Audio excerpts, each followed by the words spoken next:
Hello guys. सबसे पहले मेरा आप सभी से बहुत ही बड़ा रिक्वेस्ट है कि गाइस आप सभी पूरा वीडियो अवश्य देखें। यदि आप पूरी वीडियो नहीं देखते हैं तो ये आपके लिए लाभकारी बिल्कुल नहीं होने वाला है। यदि दोस्तों आप भी इस बार बिहार बोर्ड 12th एग्जामिनेशन में जाने वाले हो और आपकी भी 100 मार्क्स की इंग्लिश है तो ये आपके लिए पूरा वीडियो आपके लिए बना है। जैसा कि मैंने आप सभी से पहली वीडियो में कहा था कि मैं आप सभी को 5 सेट करवाऊँगा ऑब्जेक्टिव का, जिसमें मैंने आप सभी के लिए पहला सेट 50 क्वेश्चन का दे रखा है। यदि आपने उसे नहीं देखा है तो आप उसे जाकर जरूर लगाएं। केवल 25 मिनट की वो वीडियो है। दोस्तों आज का भी इस वीडियो में मैंने आपसे टोटल 60 क्वेश्चन का डिस्कशन करने वाला हूं। यदि आपको लगता है कि आप बहुत अच्छे इंग्लिश में कर पा रहे हो तो क्या आप मुझे लगा के देखो, मेरे साथ इस क्वेश्चंस को सॉल्व करो कि आपकी सही हो रही है। यदि सही हो रही है तो आप मुझे अपने लास्ट में कमेंट्स में ये बताओ आपके टोटल कितने मार्क्स आए हैं। चलिए दोस्तों स्टार्ट करते हैं आज का हमारा ये वीडियो। पहले तो आप सभी का दोस्तों मैं स्वागत करता हूँ आपकी इस study channel online study era पे। जो भी दोस्तों इस चैनल पे नए आए हैं प्लीज़ दोस्तों आप सब्सक्राइब कर लो, और यदि आपको ये वीडियो अच्छा लगे तो दिल से ज़रूर एक लाइक ज़रूर देना। चलिए स्टार्ट करते हैं हम लोग आज के क्वेश्चंस को विदाउट ज़्यादा समय को हम गवाए हुए। हमारा फर्स्ट क्वेश्चन आज का दे रखा है। जैसा कि मैं आपको ग्रामर में आपको डिस्कशन कर दूंगा आखिर कहाँ पे क्या एरर है, और इस सब क्वेश्चंस में जैसे कि लिटरेचर की क्वेश्चन है उसमें मैं आपको जो भी बातें होगी मैं आपको वहाँ पे फुल डिटेल बता दूंगा। Which civilisation is not beaten in the world, कौन सी ऐसी सभ्यता है जिसे विश्व में कोई भी उसे पराजित नहीं कर सकता, उसे नीचा नहीं दिखा सकता। तो ये इसमें विदाउट एनी डाउट हमारी इंडियन सिविलाइजेशन होगी। Doctor Zakir Hussain took the oath as the, doctor Zakir Hussain ने शपथ लिया, किसके रूप में शपथ लिया? तो उन्होंने एक प्रेसिडेंट के रूप में शपथ लिया था इंडिया के। उन्होंने कब शपथ लिया था इस चीज़ का भी ध्यान रखेंगे। उन्होंने 1969 में ओथ लिया था। अ pinch of snuff is written by, a pinch of snuff किनके द्वारा लिखा गया? मनोहर मलगांवकर के द्वारा। जर्मनी ग्रीन ने जो लिखा है उसका नाम अ चाइल्ड इज बॉर्न है। H E Bates the earth, Dorothy L Sayers how free is the press. Next question number 4, the conditions of the dash was appalling, किनकी स्थिति काफ़ी ज़्यादा दुखदाई थी, कष्टदायी थी? तो इसमें कोई डाउट नहीं, नीग्रोज जनजाति के। ये आई हैव अ ड्रीम का आपका क्वेश्चन है। Sebi's hobby was collecting up, Sebi का जो हॉबी था वो किस चीज़ को इकट्ठा करना था? वो लौकियों को इकट्ठा करना था। दोस्तों आप मेरे साथ बने रहे लगातार, मैं आपको इसके एक या दो वीडियो बाद में आप सभी को क्वेश्चन और आंसर जो आपके एग्जाम में 10 मार्क्स के पूछे जाते हैं उसका भी मैं वीडियो आप सभी के साथ जरूर डिस्कशन करूंगा। Number 6 question, Germaine Greer is and dash writer, Germaine Greer कौन सी प्रांत से बिलोंग करने वाली ये लेखिका बनती है? तो इसमें भी आपका कोई डाउट नहीं, ये एक ऑस्ट्रेलियन प्रांत से बिलोंग करती है। How free is the press written by, how free is the press किन्होंने लिखा है? इसमें भी कोई डाउट नहीं, आपके डोरोथी एल सायर्स ने लिखा है। Doctor Zakir Hussain. Bharat is my home, Burton Russell, आप लोग कमेंट करेंगे। वैसे मैं आपको इसमें हिंट दे रहा हूँ, बर्टन रसेल जो आपका लेसन लिखे हैं अप्रॉक्स आई थिंक 7 लेसन के आसपास है। H E Bates the earth. Next the prose piece the earth is written by, earth किसने लिखा है? तो सॉरी इसमें स्पेल यहाँ पे थोड़ी सी एरर है, ये अच्छा एरर नहीं, यहाँ पे देखेंगे यहाँ पे नाम इन्होंने ऐसी करके लिखा हुआ, आपको ये एग्जाम में इसी तरह से कन्फ्यूजन देंगे तो ध्यान रखेंगे, कन्फ्यूजन नहीं करना है, आपको देखना है H E Bates, H E Bates लिखा होगा तो ही आपका वो आंसर सही होने वाला है। ये नहीं कि आप बेट्स देखा लास्ट में तो आप कोई भी ऑप्शन टिक करके भाग जाओ आगे, ऑप्शंस को ध्यान से पढ़ेंगे। Next question, dash led nomadic life, कौन ऐसे लोग थे जो घुमंतु जीवन बिताया करते थे? तो विदाउट एनी डाउट यहाँ पे मैन हो जाएंगे। Next question, who is the writer of the prose piece a marriage proposal, a marriage proposal किन्होंने लिखा है? Anton Chekhov. H E Bates the earth, Manohar Malgaonkar. A pinch of snuff, आप सभी मुझे कमेंट में जरूर बताएंगे बर्टन रसेल ने कौन सा लेसन लिखा है। Next question number 11, John don is going to dash leaving his wife behind, John Donne जा रहे हैं अपने वाइफ को छोड़कर, पीछे छोड़कर। कहाँ जा रहे हैं? तो जॉन डॉन जो जगह पे जा रहे हैं उस जगह का नाम जर्मनी है। When was Burton Russell born, Burton Russell की जन्म कब होती है? वैसे आपको अगर ये जन्म मृत्यु न याद रहे तो कोई बात नहीं है, आप इसे स्किप भी कर सकते हैं, आपके पास 60 क्वेश्चन है, कन्फ्यूजन न क्रिएट करें। 1872 में इनका जन्म होता है। Number 13, the dash has become dumb to see the leafless tree, कौन जो है गूंगी हो जाते हैं इस पेड़ पत्ते विहीन पेड़ को देख करके? तो यहाँ पे हमारे आपकी ये लेसन का नाम आपका बनता है now the leaves are falling fast. उसमें नाइटिंगेल जो है वह डम्ब हो जाते हैं जब वह पत्ते विहीन पेड़ को देखते हैं। और to autumn is written by, और टू ऑटम किनके द्वारा लिखा गया है? और टू ऑटम इसमें जो लिखे हैं उनका नाम बनता है John Keats, Walter de la Mare, an epitaph, Keki and Daruwalla, fire hymn, John Donne, sweetest love, I do not go. The soldier is a dash poem, soldier आपकी एक वॉर पोयम होंगे। Macavity is a cat, Macavity एक प्रकार की बिल्ली है। Dash belongs to Zoroastrian religion, कौन ऐसे व्यक्ति हैं जो जोरस्तियन पारसी धर्म से बिलोंग करते हैं? केकई एंड दुर्वल्ला। एटना, एटना एक वॉल्केनो है जो आपका कहाँ पे स्थित है? तो सिसिली में ये स्थित है। My grandmother's house is and dash poem by Kamala Das, Kamala Das की अधिकांशतः जो पोयम है वो ऑटोबायोग्राफिकल है, ध्यान रखेंगे कमला दास की अधिकांशतः पोयम ऑटोबायोग्राफिकल ही है। Next question number 20, modern English covers dash AD onwards, modern English कब से लेकर चल रही है? तो मॉडर्न इंग्लिश जो चल रही है वो 1500 से लेकर के अभी तक के सारे इंग्लिश को मॉडर्न इंग्लिश कहते हैं। अब मैं आपको बता देता हूँ, AD 449 से लेकर के AD 1066 तक की जो आपकी जो ये इंग्लिश रही उसे हम ओल्ड इंग्लिश कहते हैं। और जो आपकी इसके बाद की जो मिडिल इंग्लिश होती है उसे मैं यहाँ पे आपको मेंशन कर देता हूँ। 1150 से लेकर के आई थिंक आपको ये 1500 तक, 1150 से लेकर के 1500 तक की जो इंग्लिश रहती है उसे हम मिडिल इंग्लिश कह रहे हैं। नेक्स्ट, मिल्क इज़ गुड, यहाँ से आपका ग्रामर का क्वेश्चन हो रहा है। फिर नीचे आपके पास लिटरेचर के भी कुछ क्वेश्चन अवेलेबल हैं, तो यहाँ से ग्रामर के क्वेश्चन देखते हैं हम लोग। Milk is good for dash health, milk अच्छा है हमारे हेल्थ के लिए। A health, an health, the health या no article. Milk is good for health, इसमें कोई आर्टिकल की ज़रूरत नहीं है। Our city will have dash university soon, आप जब भी आर्टिकल लगाए तो आपके जो पहले जो शब्द हैं उस शब्द का जो है आप प्रोनाउंसिएशन करें, उच्चारण करें, हिंदी में उच्चारण करें। जैसे यूनिवर्सिटी को हिंदी में लिखोगे तो यू से होगा, आप यहाँ पे यू वॉवेल देख के मत एन लगाना, यह एक व्यंजन वर्ण है जिस वजह से आप इसके पहले आर्टिकल ए लगाने वाले हो। Neither he nor his parents, जब नाइदर नॉर से कोई भी या आइदर और से कोई भी आपका दो नाउन जुड़ा रहेगा, आप वर्ब हमेशा नज़दीक वाले सब्जेक्ट के अकॉर्डिंग यूज़ करोगे, अर्थात यहाँ पे ही के अकॉर्डिंग नहीं पेरेंट्स के अकॉर्डिंग यूज़ करेंगे। यहाँ पे क्या लिखेंगे? Neither he nor his parents, न ही वो न ही उनके parents dash willing to go there, वहाँ जाने को इच्छुक थे। वैसे यहाँ पे आपका वेयर भी सही होगा, वर भी सही होगा और आर भी सही होगा। Neither he nor his parents are willing to go there या are were willing to go there. यदि पास्ट में करेंगे तो वर हो जाएगा, प्रेजेंट में करेंगे तो आर हो जाएगा। तो आप सोच रहे हो सर हम कौन सा ऑप्शन टिक करें? आपके एग्जाम में इस तरह के दो दो ऑप्शन कभी जो राइट होंगे वो नहीं दिया जाएगा, ध्यान रखेंगे।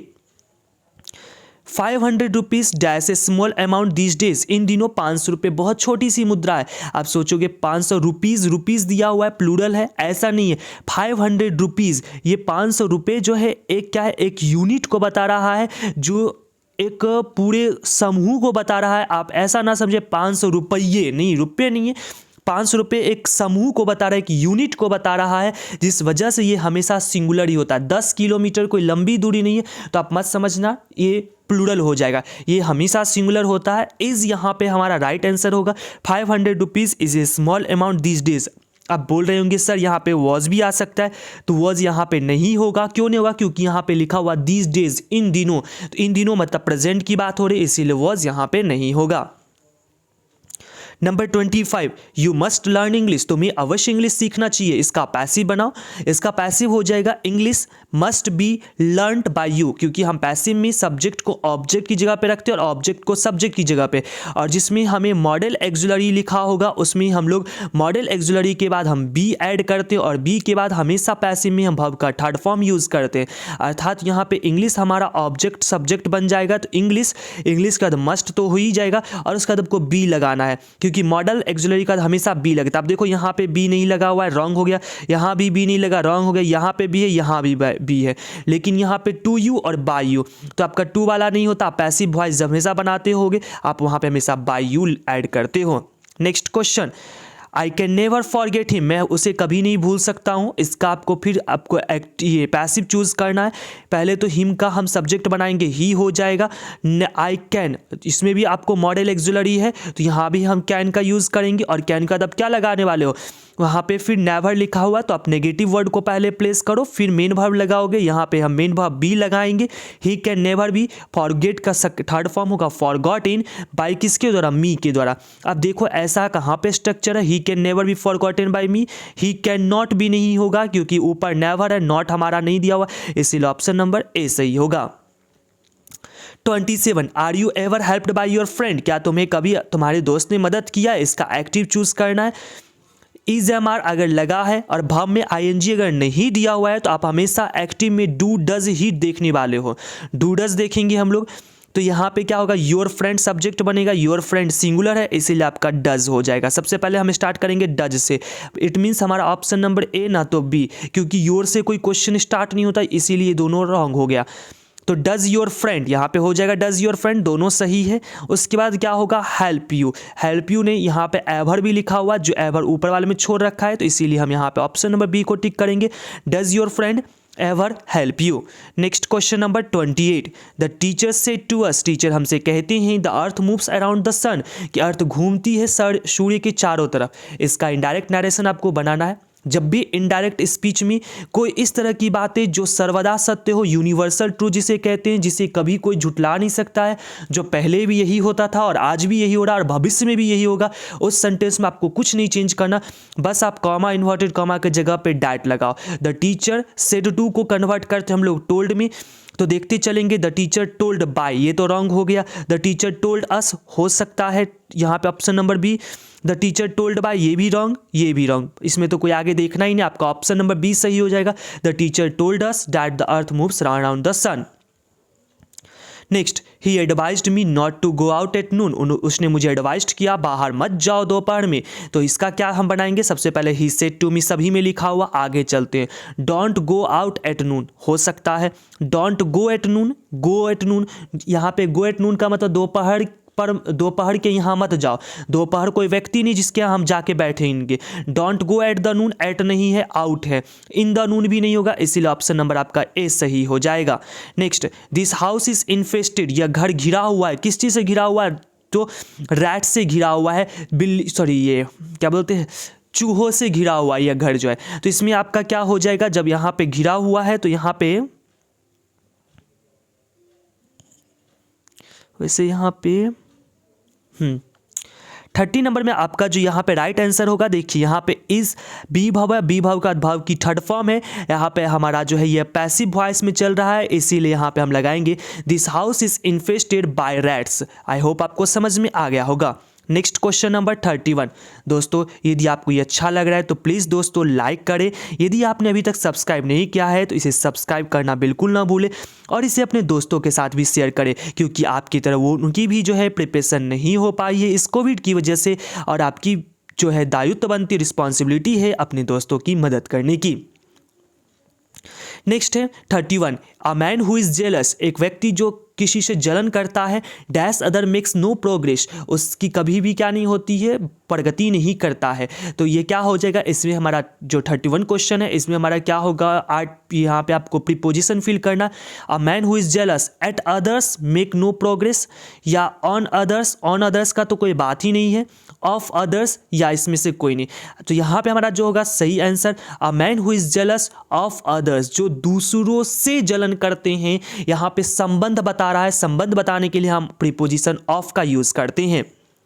Those who deposit their fees late, वो व्यक्ति जो अपना फी लेट से जमा करते हैं, विल बी लाइबल, वह जिम्मेदार होते हैं किसके लिए, फाइन के लिए, उन्हें फाइन लगाया जा सकता है, इसीलिए यहाँ पे हम यूज करेंगे will be liable for fine.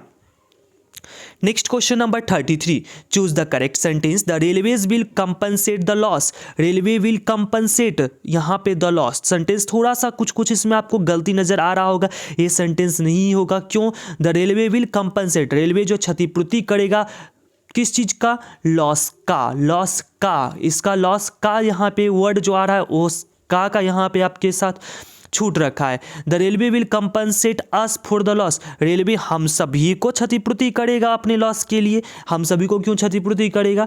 The railway will compensate for the loss, थोड़ा थोड़ा ये सही लग रहा है। तो गाइस जब भी आपको इस तरह का करेक्ट सेंटेंस आपको मिले ना, तो आप पूरी सेंटेंस को पढ़ा करो। ये नहीं कि एक सेंटेंस पढ़ो और उसमें ही आप जो है 30 मार्क बनने लगो, फटाफट सही मारने की कोशिश मत करना। The railway will compensate us with the loss, railway हम सभी को ही कंपनसेट करेगा, किस चीज़ से? लॉस के साथ। नहीं, यहाँ पे ऑप्शन नंबर सी सही होगा। नेक्स्ट इसमें भी देखते वही बात है। व्हेन दिस वाज सर्च्ड, जब इसके बारे में खोजा गया।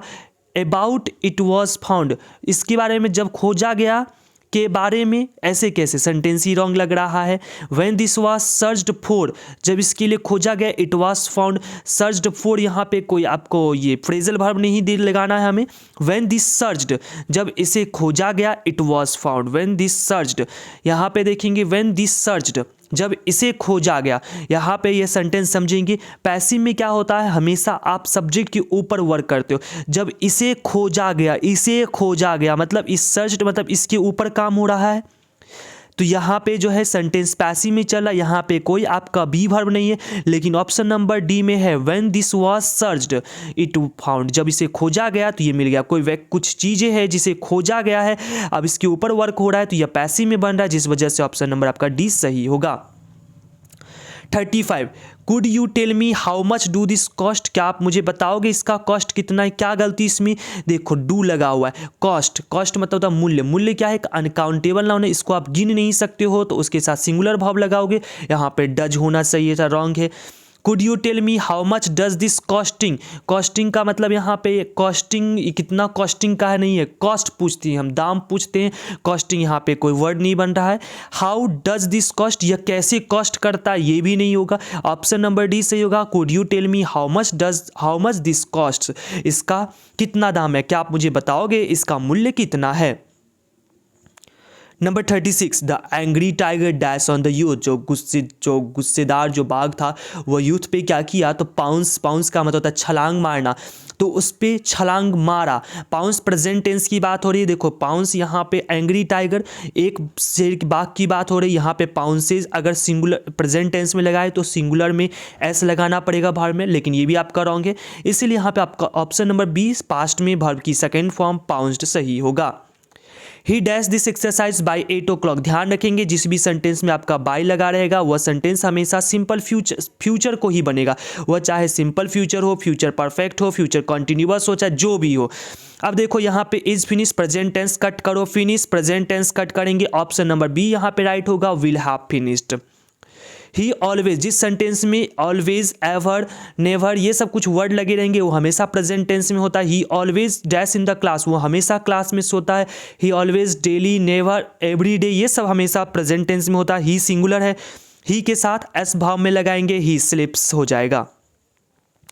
He was poor he was happy, वह तो गरीब तो था और वह खुश भी था। इसका क्या होगा? He was poor but happy, वह गरीब था लेकिन खुश था, ऐसे तो नहीं, तो विरोध हो रहा है, कॉन्ट्राडिक्शन हो रहा है, इसीलिए रॉन्ग हो जाएगा।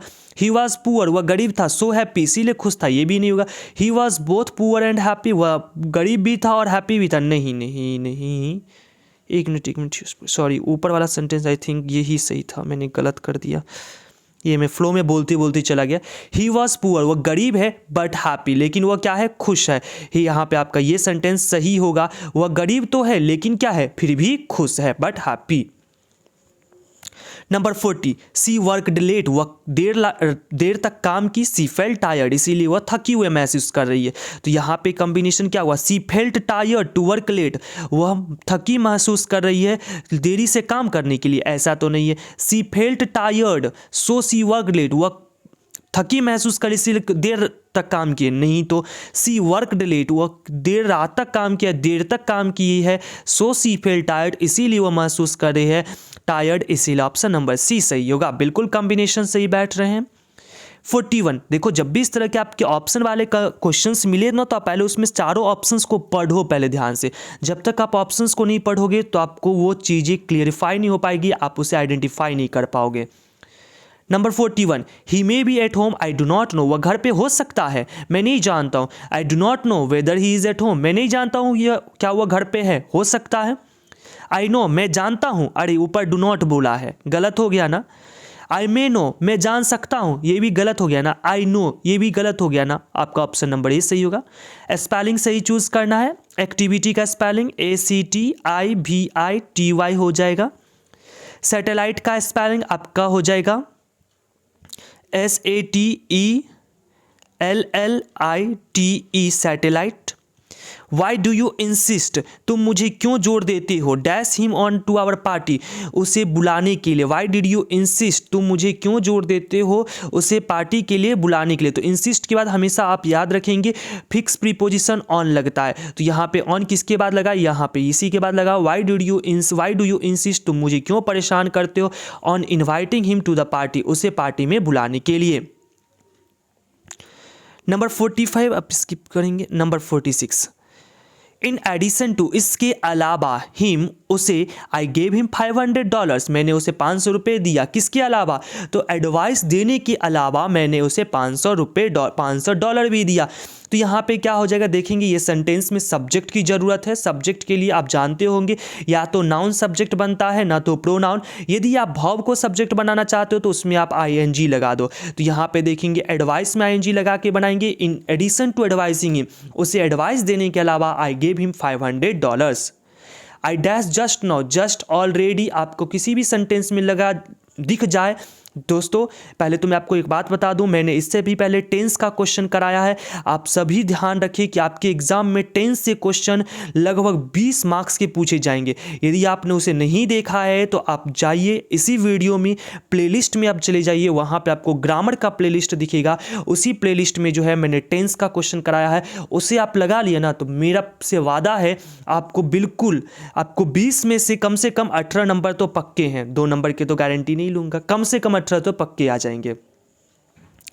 तो यहां पे क्या हो जाएगा, आई हैव कम। यहां पे जैसे मैंने बोला जस्ट जिस सेंटेंस में लग जाता ऑलरेडी वह हमेशा आपका प्रेजेंट परफेक्ट में होता है, प्रेजेंट परफेक्ट, इसीलिए हैव कम लगाएंगे। I dash English for last 10 years मैंने आपको पिछले भी सेट में बताया था, जिस सेंटेंस में सिंस या फॉर लग जाता उसमें have has had plus been plus verb में ING। कोई ऐसा वर्ब है देखो फॉर और सिंस जिसमें भी लग जाए। दोस्तों मैं थोड़ा तेजी में बोल रहा हूँ ताकि ये वीडियो लेंदी ना बने, इसी वजह से। तो फॉर और सिंस जिस सेंटेंस में भी लास्ट में आपको दिख जाए तो आप हमेशा ध्यान रखेंगे उसमें आप यूज़ करोगे हैज़, हैव, नहीं तो हैड। पास्ट में चले जाएंगे तो हैड, प्लस यहाँ पे आप यूज़ करने वाले हो बीन, और प्लस यूज़ करोगे उसमें वर्ब में ING। आई थिंक आपको क्लियर होंगे। अब देखो ऐसा कहाँ पे कॉम्बिनेशन है, तो ऑप्शन नंबर डी में है। She dash do this work, वह इस काम को कर सकती है तो she can do this work. काम को करने में उसे पावर चाहिए इसीलिए कैन लगाएंगे। Neelu dash marry Rakesh next month, Neelu शादी करेगी ना किससे, राकेश से। कौन से महीने, अगले महीने। क्या नीलू को शादी करना चाहिए, क्या उसका नीलू का ड्यूटी है, कर्तव्य, ऐसा कोई नहीं है। डेयर के साथ हमेशा नॉट लगेगा तभी ये एक मॉडल एक्सुलरी बनेगा, नीड के साथ भी नॉट लगेगा तभी एक्सुलरी होगा, इसीलिए दोनों रॉन्ग हो गया। यहाँ पे आपका ऑप्शन नंबर डी सही होगा। यहाँ पे वैसे सही आंसर होगा नीलू विल मैरी। नेक्स्ट क्वेश्चन आपका 51 से जो क्वेश्चन शुरू हो रहा है वो आपके बुक के क्वेश्चन है। John don is a dash poet, John Donne कौन से कवि हैं, तो जॉन डॉन एक मेटाफिजिकल पोएट है।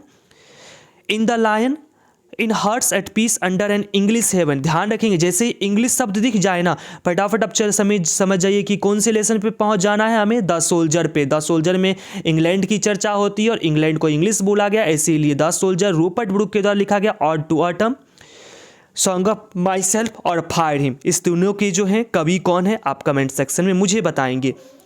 मैकावेथ and Julius Caesar are written by, Macbeth और जूलियस केसर किसने लिखा है, तो मैकावेथ और जूलियस केसर शेक्सपियर की रखी गई का गाथाएं हैं। 54 English used since AD 1500 is called, 1500 शताब्दी ईसा के बाद जो इंग्लिश यूज हो रहा है उसे कौन सी इंग्लिश कहते हैं, तो 1500 AD के बाद जितनी भी इंग्लिश चल रहे हैं उसे हम लोग मॉडर्न इंग्लिश कहते हैं। Next 55 our forefathers did not invent machinery, हमारे पूर्वजों ने मशीन का खोज नहीं किया बिकॉज, क्योंकि वह जानते थे कि मशीन हम सभी को अपना गुलाम बना लेगा। They knew we would become slaves, हम लोग उनके गुलाम बन जाएंगे। The great vowel shift took place during, कौन से दौरान में लिया था, तो मिडिल इंग्लिश में लिया था। मोस्ट इंपॉर्टेंट क्वेश्चन ध्यान रखेंगे। The line and the Nightingale is dumb, Nightingale भी बहरी हो गई है, डम्ब हो गई है। लाइन कहाँ का है, now the leaves are falling fast की है। Next question number 58, and as we walk, जैसे हम लोग आगे बढ़ेंगे, we make the place date we shall, हम लोग ये शपथ लेंगे कि हम लोग कभी भी क्या होंगे, ऑलवेज बी सेटिस्फाइड, हमेशा संतुष्ट रहेंगे, ऑलवेज फाइट, हमेशा झगड़ते रहेंगे, ऑलवेज हेट पीपल, दूसरों से हम घृणा करेंगे, ऑलवेज मार्च अहेड, हमेशा आगे बढ़ेंगे। इसका right answer option number D होगा। ये आपका lesson number 4 I have a dream Martin Luther king के द्वारा लिखा गया है, जिसमें वो कहते हैं जब अगर हमने आगे कदम बढ़ा दिया तो हम सबको ये शपथ लेना पड़ेगा कि हम भूल कर भी पीछे नहीं मुड़ेंगे। इसीलिए आपका यहाँ पे ऑप्शन नंबर डी सही हो जाएगा। दोस्तों कैसा लगा आपको ये वीडियो, कमेंट सेक्शन में जरूर बताएं। आपको अगर कोई भी मुझसे हेल्प चाहिए तो प्लीज़ गाइस आप कमेंट मुझे करके बताएंगे। Thank you for watching my video.